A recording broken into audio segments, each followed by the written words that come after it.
Assalamualaikum warahmatullahi wabarakatuh. Salam sejahtera untuk kita semua dan selamat datang kembali di ruang diskusi sepak bola tanah air ini. Teman-teman pecinta sepak bola, dimanapun kalian berada, dan semoga selalu dalam keadaan yang sehat walafiat dan selamat dan penuh semangat menjalani aktivitasnya. Pada kesempatan kali ini, saya akan membahas situasi yang cukup memanas di Indonesia, yang ternyata memberikan dampak besar pada kelanjutan kompetisi domestik dan juga persiapan timnas menghadapi FIFA Matchday bulan Desember.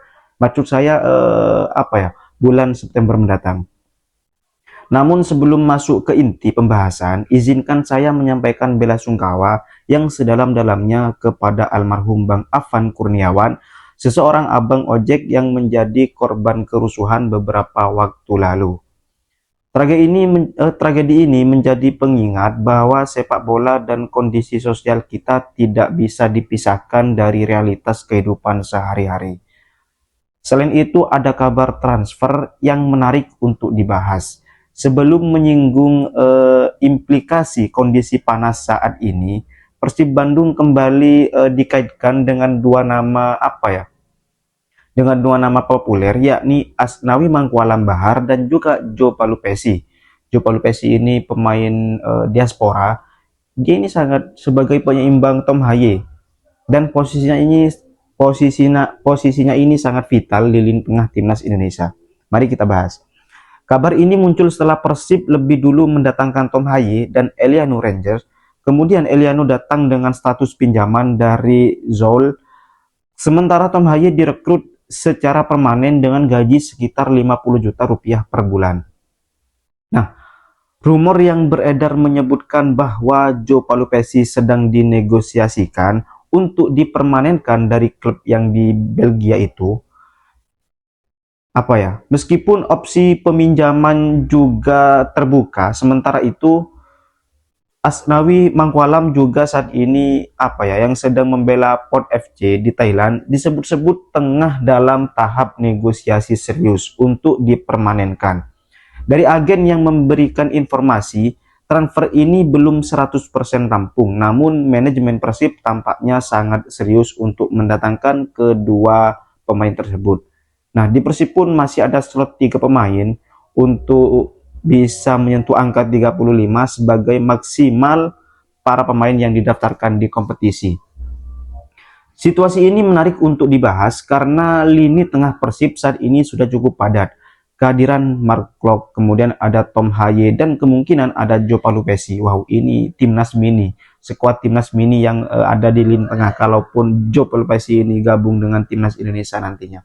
Dan tentu menimbulkan pertanyaan bagaimana racikan pelatih dalam menyeimbangkan tim karena banyak opsi di lini tengah kalaupun kedua pemain ini gabung.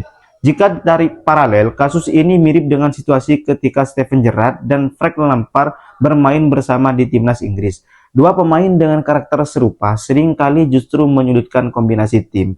Sementara juga Asnawi Mangkualam yang berposisi sebagai bek kanan berpotensi menambah persaingan karena Persib baru saja mengamankan jasa Eliano Ranger. Bisa jadi manajemen punya strategi di balik layar, entah untuk kepentingan teknis, pemasaran, atau alasan yang lainnya. Namun yang jelas jika transfer ini terrealisasi, akan menambah daya tarik kompetisi Liga 1. Namun, di balik kabar transfer yang cukup menggembirakan itu, situasi sosial politik yang sedang panas di beberapa daerah memberikan dampak langsung ke dunia sepak bola, terutama sepak bola nasional. Beberapa pertandingan Liga 1 resmi ditunda, misalnya laga Persib kontra Borneo yang semestinya digelar di Stadion Gelora Bandung Lautan Api, serta pertandingan antara PSM Makassar menghadapi Persebaya Surabaya. Penundaan ini menjadi langkah bijak karena kondisi keamanan di sekitar venue pertandingan dinilai rawan gesekan. Apalagi dengan potensi puluhan ribu supporter hadir di stadion, risiko bentrokan sangat besar. Pihak operator liga tentu tidak ingin tragedi terjadi di dalam kompetisi yang seharusnya menjadi hiburan rakyat ini. Dan selain itu, laga Persita melawan Semen Padang juga mengalami perubahan venue.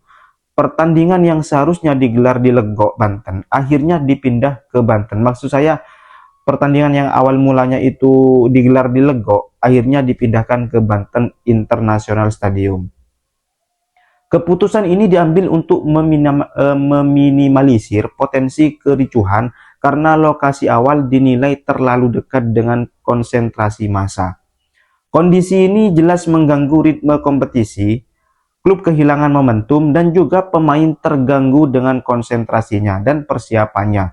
Dan para supporter merasa kecewa karena harus menunda menyaksikan tim kebanggaan dan tim kesayangannya berlaga. Dan terlebih dari itu, namun keselamatan dan keamanan tetap menjadi prioritas. Di sisi lain, kondisi ini juga memberikan imbas ke persiapan timnas Indonesia yang dalam waktu dekat akan menghadapi FIFA Matchday pada 5 dan 8 September ini. Wow.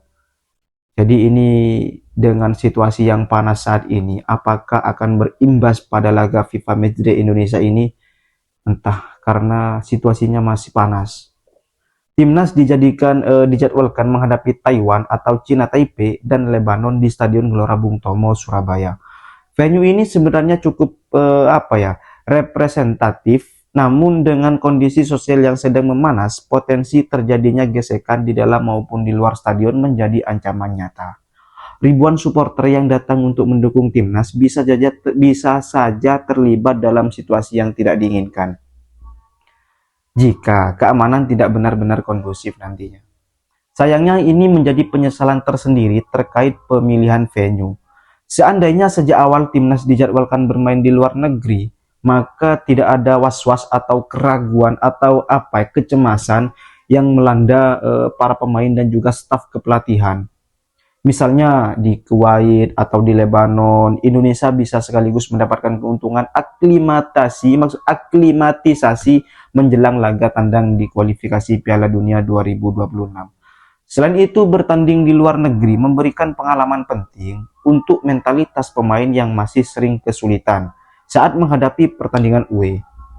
Dalam 2 tahun terakhir, timnas Indonesia hanya sekali menang di laga tandang. Hal ini jelas menjadi catatan yang perlu diperhatikan juga. Jadi kalau timnas ini sering away dan mentalnya itu akan diuji pada pertandingan UE yang kalau UE kan bermain di luar, otomatis semangat itu kurang, katakanlah seperti itu. Hal ini jelas menjadi catatan yang perlu diperhatikan, namun karena pertimbangan finansial dan pemasukan dari penjualan tiket, akhirnya PSSI memilih untuk menggelar laga di dalam negeri. Ironisnya, justru saat ini kondisi dalam negeri yang tidak mendukung, sehingga laga FIFA Matchday pun terancam dibatalkan. Wow, saya gak bisa berkata-kata kalau sampai dibatalkan. Ini merugikan sepak bola Indonesia. Jika benar pertandingan terpaksa dibatalkan atau dipindahkan, tentu akan menjadi kerugian yang besar. Pemain kehilangan kesempatan uji coba berkualitas, pelatih tidak bisa mengukur kesiapan tim menghadapi lawan-lawan tangguh seperti Arab Saudi dan juga Irak di kualifikasi berikutnya. Dan yang lebih penting, publik sepak bola kehilangan momentum untuk mendukung langsung tim kebanggaannya. Situasi ini menjadi cermin bahwa sepak bola tidak bisa dilepas dari kondisi sosial dan politik negara. Ada pengamanan di dalamnya, ada izin juga, ada supporter juga. Jadi kalau situasi yang memanas seperti ini dapat FIFA Matchday ini akan terancam untuk dibatalkan. Mungkin seperti kita berdoa saja semoga lebih kondusif seperti itu, teman-teman. Dan teman-teman yang harus kita ketahui, begitulah kita kira-kira situasi yang saat ini sedang dihadapi oleh sepak bola kita. Mulai dari kabar transfer yang menarik di level klub, penundaan pertandingan akibat situasi keamanan, hingga terancamnya FIFA Matchday Timnas Indonesia di bulan September ini. Harapan kita semua tentu saja agar situasi segera membaik. Semoga aparat, federasi, dan seluruh stakeholder bisa mengambil langkah tepat agar sepak bola tetap bisa berjalan dengan aman dan juga lancar. Kita semua rindu melihat stadion penuh sorak-sorai dukungan tanpa ada rasa was-was. Sebagai penutup, saya ingin mengingatkan kembali kepada seluruh pecinta sepak bola Indonesia, mari kita tetap menjaga keamanan dan ketertiban, baik di jalanan maupun di stadion. Sepak bola adalah hiburan, tempat kita bersatu bukan terpecah. Semoga timnas Indonesia bisa tetap tampil di FIFA Matchday tanggal 5 dan 8 September mendatang ini dan meraih hasil positif, serta Liga 1 bisa kembali berjalan normal. Terima kasih sudah menyimak video pendek saya ini. Semoga bermanfaat dan bisa menjadi bahan refleksi kita bersama. Sampai jumpa di video selanjutnya dan assalamualaikum warahmatullahi wabarakatuh.